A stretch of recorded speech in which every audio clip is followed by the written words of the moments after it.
s'exprimer à ma place. Je voudrais un tonnerre d'applaudissements pour accueillir Georges Malbruno, journaliste au Figaro, spécialiste du Moyen-Orient, auteur de nombreux ouvrages, pour parler de la situation et des persécutions des chrétiens d'Orient. Georges Malbruno.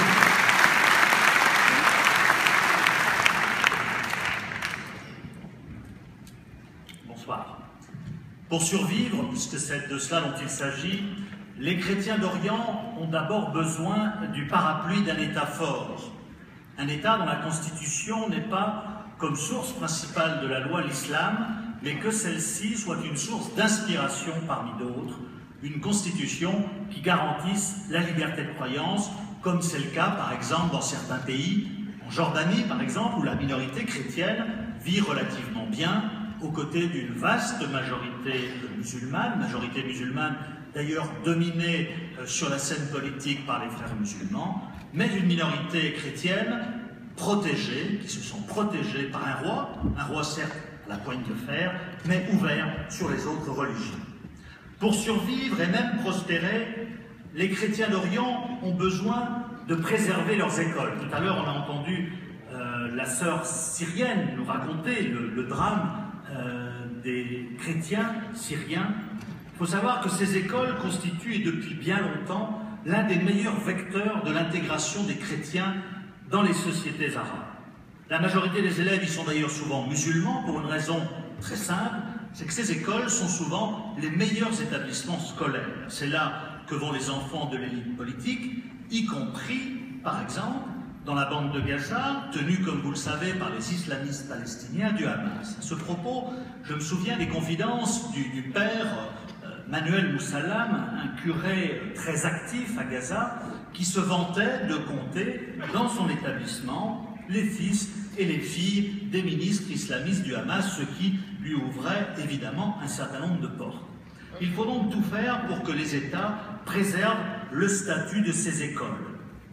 Une aide d'ailleurs à ces écoles qui accueillent aujourd'hui en Irak, indifféremment des réfugiés chrétiens et musulmans, me paraît une très bonne chose. Je sais que certaines associations comme Fraternité en Irak le font, car cette aide indifférente entre chrétiens et musulmans permet d'éviter le piège de la singularisation dénoncée à tort par les islamistes qui sont toujours prompts à voir en les chrétiens une cinquième colonne ou les nouveaux croisés.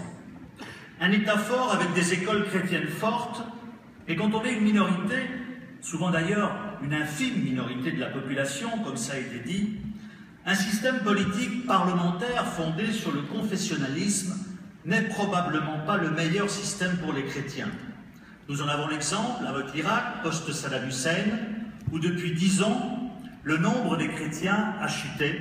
Ils étaient 1 500 000 en 2003, ils sont aujourd'hui 500 000. Qu'a-t-on vu en Irak depuis 2003? Le réveil d'un sentiment religieux, longtemps réprimé sous la dictature, réveil religieux marqué aussi bien chez les chiites, auxquels le pouvoir a naturellement échu, puisqu'ils composent la confession la plus nombreuse, que chez les sunnites, les grands perdants de la pré-Saddam Hussein, qui se sont réfugiés dans la résistance à l'occupation américaine, une résistance dans laquelle il était de bon ton d'être islamiste, ensuite salafiste, et maintenant djihadiste avec Daesh. Plus que d'autres, les chrétiens d'Irak, d'Orient en général, ont besoin de plus de stabilité que de plus de liberté, cette équation qui est au cœur, finalement, des révoltes arabes depuis 4 ans. Pendant longtemps, en Irak et en Syrie, les chrétiens, comme les autres, vivaient sans liberté, mais dans une assez grande sécurité, dans la mesure où ils ne s'occupaient pas de politique. Les chrétiens avaient noué avec des régimes eux-mêmes minoritaires une sorte de pacte d'allégeance. On vous soutient, en contrepartie, ces régimes défendaient les chrétiens. On pouvait ainsi trouver à Bagdad, avant 2003, des restaurants ouverts pendant le ramadan pour les chrétiens. Et ces pactes d'allégeance étaient d'autant mieux accueillis que ces régimes étaient eux-mêmes minoritaires, régime alaouite, 12% de la population dans la Syrie d'Assad, régime bassiste sunni en Irak, mais recroquevillé finalement sur un clan, celui du dictateur Saddam Hussein. En Irak, depuis 2003, les chrétiens, comme les autres composantes de la société, vivent dans une certaine liberté. Mais que vaut la liberté dans un chaos un chaos qui fait grosso modo chaque mois entre 500 et 1000 morts. Je me souviens de discussions juste après la chute de Bagdad avec Monseigneur Youssef Mirkis, un dominicain éclairé, aujourd'hui évêque de Kirkouk, et Monseigneur Youssef Mirkis, qui évidemment avait retrouvé de la voix, puisqu'avant, du temps de la dictature, il ne pouvait pas parler. Après la chute de Saddam Hussein, Monseigneur Youssef Mirkis était plein d'espoir sur la nouvelle démocratie que les Américains avaient apportée aux Irakiens sur un plateau. Que de déception! Alors, bien sûr, ça ne veut pas dire que l'on doit être nostalgique des dictatures. Mais en tout cas, et ça a bien été dit déjà par François Fillon et d'autres, on doit être conscient de certains arbitrages, de certaines alliances entre certains pays occidentaux et certains pays du Golfe, et de toute façon, entre stabilité et liberté, comme vient de le dire notre ami égyptien, les chrétiens aujourd'hui ont fait leur choix. Alors que faudrait-il pour que les chrétiens puissent rester en Irak? Au-delà des opérations militaires anti-Daesh, il faut que le sentiment national finisse par prévaloir sur l'appartenance religieuse, que l'État irakien soit rebâti, qu'une nouvelle constitution soit rédigée, bref, qu'un nouveau contrat social soit établi entre chiites, sunnites, kurdes, chrétiens. Le chantier, évidemment, est immense, et hélas, il paraît impossible à court terme. La réconciliation nationale n'avance pas, les lois dites de confiance, justement, entre communautés, sont constamment reportées au Parlement. La plupart des dirigeants chiites ne veulent pas redonner un espace aux sunnites.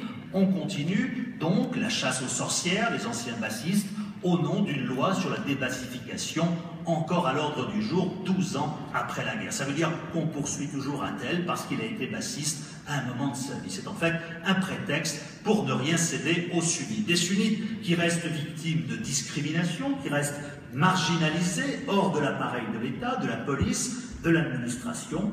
Par conséquent, ces mêmes sunnites peuvent considérer Daesh, ce monstre que l'on décrit, comme un mal nécessaire pour se débarrasser, disent-ils, de l'oppresseur chiite au pouvoir à Bagdad. Donc, pas ou peu de mobilisation de la population sunnite contre Daesh, ce qui veut dire une guerre contre l'État islamique qui ne pourra pas être gagnée seulement avec des bombardements aériens. Ce qui veut dire aussi que dans un Irak hyper fragmenté, secoué par une violence extrême, nourrie par cette autre guerre de religion qui oppose aujourd'hui les chiites et les sunnites, eh bien les minorités resteront pour longtemps encore le maillon faible. Les chrétiens vous racontent comment ils ont été vendus à Daesh par leurs voisins musulmans à Mossoul, par exemple.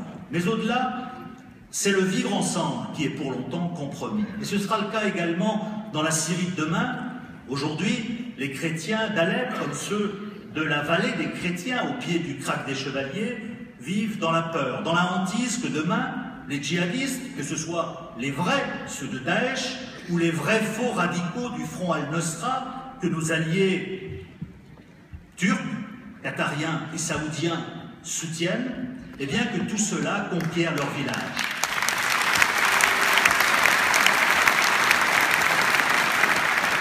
En cas de chute brutale du régime Assad, des massacres seront commis en Syrie contre la minorité alaouite, d'abord, celle dont est issue la famille Assad, mais aussi contre ces chrétiens qui se sont engagés, les armes à la main, dans des milices pour protéger leur maison, pour protéger leur village, plus que par amour pour Bachar el-Assad. C'est pourquoi il faut éviter un effondrement du régime et prévoir d'ores et déjà de déployer dans ces zones mixtes des casques bleus pour empêcher les furies. Car le scénario syrien est encore plus noir qu'en Irak. En Irak, on a eu le chaos après la guerre. En Syrie, on a déjà eu le chaos avant la chute du régime, et ce chaos, il se prolongera très probablement après la chute du régime. Aujourd'hui, les chrétiens syriens se sentent abandonnés par la France, compte tenu des positions qui ont été les siennes depuis 2011. Les chrétiens syriens, aujourd'hui, ont tendance à se retourner vers la Russie pour les protéger.